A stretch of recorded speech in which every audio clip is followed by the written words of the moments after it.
గౌరవనీయులు commercial taxes మరియు cinematography మంత్రివర్యులు శ్రీనివాస్ యాదవ్ గారు, గౌరవనీయులు పెద్దలు దాసరి నారాయణరావు గారు, నాకు మంచి మిత్రులు మోహన్ బాబు గారు, పెద్దలు రాఘవేంద్రరావు గారు, పార్లమెంట్ సభ్యులు సుబ్బరామిరెడ్డి గారు, నేను బాగా అభిమానించే నటిమణి శ్రీమతి విజయ నిర్మల గారు, రాజశేఖర్ గారు, సురేష్ గారు, నరేష్ గారు ఉన్నారు, ఇంకా చాలా మంది ఉన్నారు, డైరెక్టర్ శంకర్ గారు, జీవిత గారు కూడా ఉన్నారు, మా సురేష్ కూడా ఉన్నారు.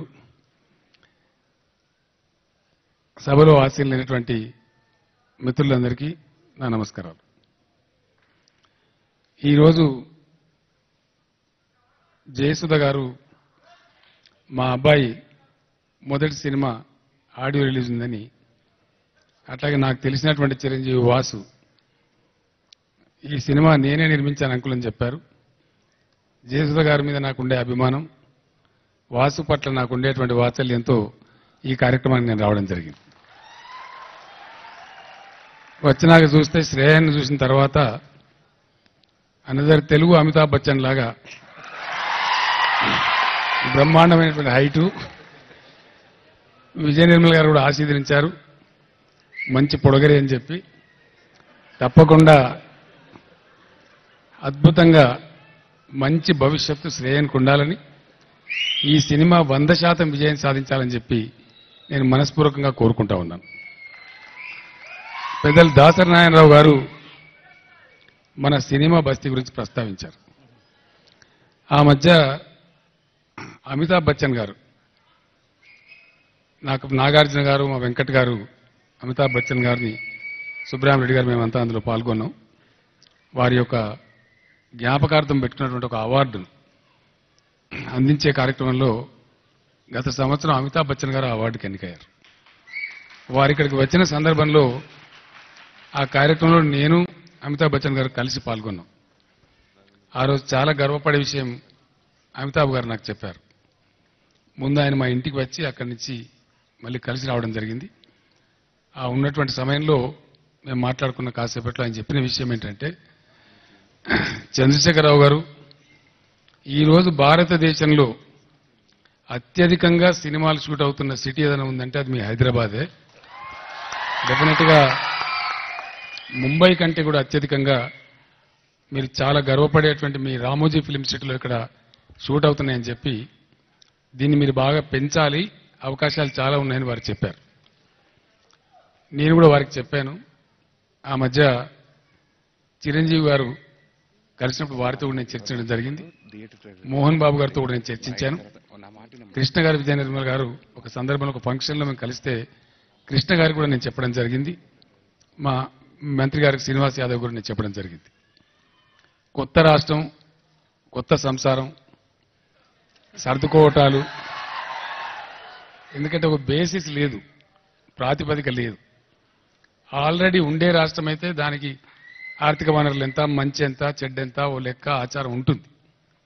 కానీ కొత్తగా ఏర్పడ్డ రాష్ట్రానికి అసలు రెవెన్యూ ఎట్లా ఉంటుంది, ఏ మార్కెట్స్ ఎట్లా రియాక్ట్ అవుతాయి, ప్రభుత్వ ఆదాయ వ్యయాలు ఎలా ఉంటాయి, స్కీమ్స్ ఎట్లా రూపకల్పన చేయాలి, ప్రజల అవసరాలు ఏమిటి అని అసెస్మెంట్ చేసుకోవటం, అంచనా వేసుకోవటం, వాటి రూపకల్పన చేయడం అనేది చాలా టఫ్ జాబ్. ఈ 1 year అంతా కూడా మాకందరికీ అదే పనిలో మేము నిమగ్నమైనాం. ఈ మధ్యనే మీరు అందరూ చూశారు, ప్రపంచంలోనే అత్యద్భుతమైనటువంటి పారిశ్రామిక విధానాన్ని కూడా తెలంగాణ రాష్ట్రం ప్రకటించింది. కరెంటు సమస్యలను అధిగమించి ఇలా కాలర్ ఎగరేసుకుని మా కరెంటు ఎంత కావాలన్నా ఇస్తాం రండి అని దేశ విదేశ పారిశ్రామికవేత్తలను పిలిచే స్థాయి పెరిగింది. ఇట్లాంటి బాలారిష్టాలు అధిగమించి ఈరోజు వెల్త్ దిశగా ముందుకు పోతా ఉన్నాం. ఇప్పుడు నేను డెఫినెట్గా కేంద్రీకరించబోయేది మన చలనచిత్ర పరిశ్రమ గురించే. ఒకసారి రాఘవేంద్రరావు గారిని, దాసరి గారిని, సినిమాలో ఉండేటువంటి దిగ్గజాలు అందరినీ పిలిచి చాలా అద్భుతమైన పద్ధతిలో సినిమా రంగాన్ని విస్తరింపజేయడానికి అన్ని చర్యలు తీసుకుంటా అని చెప్పి వీలైనంత త్వరలోనే నేను సమావేశం నిర్వహిస్తానని చెప్పి ఈ సందర్భంగా హామీ ఇస్తా ఉన్నాను. తదనంతరం 2-3 విషయాలు కూడా ఈ సందర్భంగా చెప్పవలసిన అవసరం ఉంది. ఇక మొత్తం నేను సినిమా దిగ్గజాల మధ్య నిల్చొని ఉన్నా కాబట్టి ఇక్కడ ఫిలిం నగర్ ఉంది మనకి. గతంలో పెద్దలు నాగేశ్వరరావు గారు, రామారావు గారు, ఎన్టీ రామారావు గారు ప్రప్రథమంగా ఇక్కడికి సినిమా రంగాన్ని తీసుకురావడంలో వాళ్ళు ఆద్యులు. నేను జయసుధ గారికి చెప్పాను, వారి నన్ను ఆహ్వానించడానికి వచ్చినప్పుడు, అమ్మ తర్వాత మేము సినిమాలు చూడలేదు, మళ్ళీ చూస్తే మీ సన్ సినిమాని చూడాలి నేను. రామారావు గారు, నాగేశ్వరరావు గారు, కృష్ణ గారు, శోభన్ బాబు గారు అక్కడి వరకు మేము చూసాం, జయసుధ గారి వరకు చూసాం తప్ప ఆ తర్వాత వచ్చేవాళ్ళు ఇప్పుడు మాకు వారి ఎవరో కూడా తెలియదు, అట్లాంటి పరిస్థితి ఉందని చెప్పాను నేను. అది అవకాశం పోయింది కాబట్టి. సో ఇప్పుడు మళ్ళీ నేను సినిమాలు చూడడం మన శ్రేయన్ సినిమాతోనే మొదలవుతుంది. డెఫినెట్గా సినిమా రంగాన్ని అభివృద్ధి చేసుకోవడానికి నాకున్నటువంటి ఆలోచన. ఒకప్పుడు అన్నపూర్ణ, ఇప్పుడు మనకు అన్నపూర్ణ స్టూడియో ఏదైతే ఉందో, పద్మాలయ స్టూడియో ఏదైతే ఉందో, రామానాయుడు గారు నిర్మించినటువంటి స్టూడియో ఏదైతే ఉందో, అవి ఊరికి బయట ఉన్నటువంటి ప్రాంతాలు, చాలా దూరంగా సిటీకి ఉన్నటువంటి ప్రాంతాలు. ఇప్పుడు వాటిని దాటి చాలా దూరం మన సిటీ ఎన్నో కిలోమీటర్ల దూరం వెళ్ళిపోయింది. అదంతా ఇప్పుడు దానికంతా ఒక కమర్షియల్ వాల్యూ వచ్చేటువంటి పరిస్థితి ఉంది. ఆ సినిమా స్టూడియోలు ఇచ్చింది మరెవరికో కాదు, కోట్లాది మంది తెలుగు ప్రజలను దశాబ్దాల తరబడి రంజింపజేసినటువంటి మా కళాకారులకు. కాబట్టి దాంట్లో కొన్ని చిన్న చిన్న వివాదాలు ఉన్నాయి. నేను కృష్ణ గారికి కూడా చెప్పాను, ఒకసారి మీతో చర్చించిన తర్వాత కేబినెట్ సమావేశం ఏర్పాటు చేసి ఫిలిం నగర్కి సంబంధించి, మన సినిమా స్టూడియోలకు సంబంధించి డెఫినెట్గా మంచి వెసులుబాటు కల్పించి వాటి కమర్షియల్గా మీరు వాడుకునేటట్టుగా మళ్ళీ ఇతర చోట బ్రహ్మాండమైనటువంటి స్టూడియోలు కట్టుకునే విధంగా తెలంగాణ ప్రభుత్వం మీకు సంపూర్ణమైన సహకారం అందిస్తుంది. గతంలో ఉన్న చిక్కులన్నీ కూడా తొలగిపోతాయి. అందువల్ల ఎవరు ఎటువంటి ఇబ్బంది పడాల్సిన అవసరం లేదు. ఫిలిం నగర్ సొసైటీ కూడా మన కళాకారులకు ఇచ్చిన స్థలాలు. కొన్ని చిన్న చిన్న పొరపాట్లు ఏవో దానిలో దొర్లి ఉండవచ్చు, గోరంతలు కొండంతలు చేసి చూపించే ప్రయత్నాలు కూడా జరిగి ఉండవచ్చు.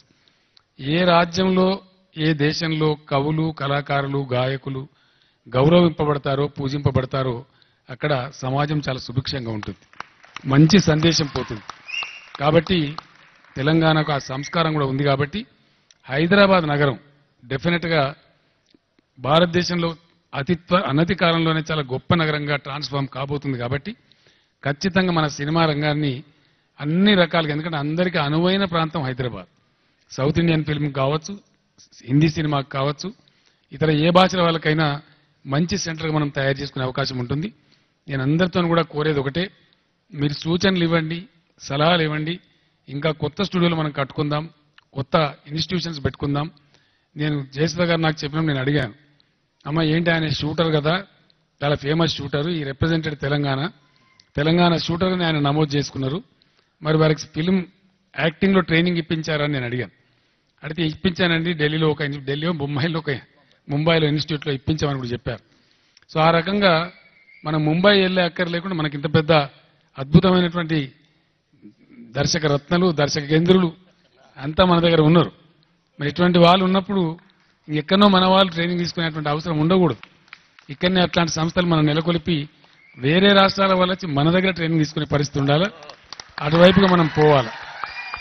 సో మనకున్నటువంటి దిగ్గజాలలో ఎవరెవరికి ఏ ఆప్టిట్యూడ్ ఉంది, ఎవరెవరు ఏ రంగంలో పోవాలనుకుంటున్నారు, ఇన్స్టిట్యూట్ స్థాపించాలనుకునే వాళ్ళు ఎవరు, స్టూడియో కట్టాలనుకునే వాళ్ళు ఎవరు, అద్భుతమైనటువంటి సౌండ్ రికార్డింగ్ థియేటర్స్ పెట్టాలనుకునే వాళ్ళు ఎవరు, ఉన్నటువంటి బ్రాంచెస్ అన్నింటినీ ఏ విధంగా మనం గొప్పగా తయారు చేసుకోవచ్చు అందరం కూర్చుని చర్చించుకుని, ఒకటి కాకపోతే 2 రోజులు కూర్చుందాం, 2 సార్లు కూర్చుందాం. ఇప్పుడు ఫిలిం నగర్లో ఉన్నటువంటి స్థలాలు తెలంగాణ సినీ కళాకారులు కూడా ఈ మధ్యనే వాళ్ళు ఊపిరి పోచుకుంటా ఉన్నారు. ఎందుకంటే సినిమా పరిశ్రమ తెలంగాణకి చాలా దూరంలో ఉంది కాబట్టి ఇక్కడ వాళ్ళకి అవకాశాలు రాలేదు, చాలా తక్కువగా వచ్చినాయి, అందులో ప్రవేశం లేదు. కాబట్టి ఈ మధ్యనే కొత్త కళాకారులు కానీ, పాటల రచయితలు కానీ, దాసరి గారు ప్రోత్సహించినటువంటి అనేక మంది పాటల రచయితలు కూడా ఈరోజు నంబర్ 1, నంబర్ 2, నంబర్ 3 స్థానాలలో వెలుగొంతా ఉన్నారు. అట్లా మా శంకర్ గారు కానీ, పాటల రచయిత సుద్దాల అశోక్ తేజ కానీ నాకు తెలిసి దాసరి గారే వారిని ప్రోత్సహించారు. వారంతా కూడా అభివృద్ధిలోకి వస్తూ ఉన్నారు. అందరం కలగలిపి తెలుగు సినిమా ప్రపంచంలో ఎక్కడున్న తెలుగు వాళ్ళు చూసినా, ఏ రాష్ట్రంలో ఉన్న వాళ్ళు చూసినా తెలుగు సినిమానే. భాషకు, కళకు గీతానికి సంగీతానికి అవధులు కానీ అవరోధాలు కానీ ఎల్లలు కానీ రాష్ట్రాలు కానీ ఉండవు. దాన్ని ఎవరు కూడా కాదని లేదు. లతా మంగేష్కర్ గారు పాట పాడితే మనం అందరం వింటాం. అమితాబ్ బచ్చన్ గారి యాడ్ ఫిలిం కూడా మనం అందరం ఆసక్తిగా చూస్తాం. ఆయనకు భాష లేదు. వారికి 70 ఏళ్ళు దాటిపోయిన అమితాబ్ బచ్చన్ గారు చిన్న పిల్లాడు చూస్తే కూడా ఎవరైనా అంటే అమితాబ్ బచ్చన్ గారు అని చెప్తారు. అంత పాపులారిటీ ఉంటుంది. అది కళాకారులకు ఉండేటువంటి గొప్పతనం. దాన్ని కాపాడవలసిన బాధ్యత, దాని ఔన్నత్యాన్ని పెంచవలసిన బాధ్యత మంచి పద్ధతిలో ఆలోచించే ఏ ప్రభుత్వం మీదైనా ఉంటుంది. తెలంగాణ ప్రభుత్వం అద్భుతమైనటువంటి ఆదరణ మీకు కనపరుస్తుంది. ఈ సందర్భంగా ఈ శుభవార్త మా అన్న దాసరి గారికి తెలియజేస్తూ, మరో అన్న మోహన్ బాబు గారికి తెలియజేస్తూ, మిగతా మిత్రుడు రాఘవేంద్రరావు గారికి తెలియజేస్తూ, తప్పకుండా షార్టెస్ట్ పాసిబుల్ టైంలో నేను సమావేశం పిలుస్తాను. మనందరి వెసులుబాటు చూసుకుని శ్రీనివాస్ యాదవ్ గారు వేదిక ఏర్పాటు చేస్తారు. 1 డే ఆర్ 2 డేస్ కూర్చుందాం, కొంచెం లాంగర్ స్పెల్స్ కూర్చుందాం. నేను చిరంజీవి గారిని కూడా వారికి కూడా చెప్పాను. ఇంకా ఎవరైనా పిలుచుకుందాం. మీ సలహాను అనుసరించి అందరినీ పిలిచి కూర్చొని మాట్లాడి ఇక్కడ పరిశ్రమను ఎంత గొప్పగా మనం ముందుకు తీసుకుపోగలుగుతామో ఆలోచన చేసుకుందాం. ఫిలిం నగర్ లాంటి మరో ఫిలిం నగర్ 2ను కూడా అద్భుతంగా ఏర్పాటు చేసుకుందాం. ఇప్పటికీ అవకాశాలు రాని వాళ్ళకి, ఇళ్ల స్థలాలు లేని వాళ్ళందరికీ కూడా మా నామినల్ రేట్స్లో 1 రూపీ యాడ్ చొప్పున బ్రహ్మాండంగా మనం ప్లాట్లు కూడా ఏర్పాటు చేసుకుందాం. ఆ రకంగా కళాకారులకు, డైరెక్టర్లకు, గాయకులకు వీళ్ళకి ఇవ్వడం మాత్రమే కాకుండా చిత్ర పరిశ్రమలో పనిచేసేటువంటి పేదవాళ్ళు ఎవరైతే ఉంటారో, లైట్ బాయ్ నుంచి మొదలుకొని ఇతరత్ర ఎవరైతే ఉంటారో వారికి ఒక చిత్రపూరి కాలనీ ఇక్కడ నిర్మాణం జరుగుతూ ఉంది. అది కాకుండా ఇంకా ఎలాంటి అవసరాలను గుర్తించి దానికి కూడా స్థలాన్ని కేటాయించుకొని వారందరినీ కూడా అకామిడేట్ చేసుకుంటే అందరికీ కూడా సౌకర్యవంతంగా ఉండి ఏ క్షణంలో వచ్చేటువంటి ఏ సినిమాని ఇక్కడ చేసుకోవాలనేటువంటి హంగులు అన్నీ ఉంటాయి. కాబట్టి ఆ రకమైన చక్కటి వాతావరణాన్ని మనం నెలకొల్పుకుందాం. మరొకసారి హృదయపూర్వకంగా చిరంజీవి శ్రేయన్ను మనసారా దీవిస్తూ ఆయన అత్యున్నతమైనటువంటి శిఖరాలకు ఎదిగి గొప్ప నటుడుగా పేరు తెచ్చుకోవాలని చెప్పి మనసారా కోరుకుంటూ దీవిస్తూ నేను విరమిస్తాను. ధన్యవాదాలు.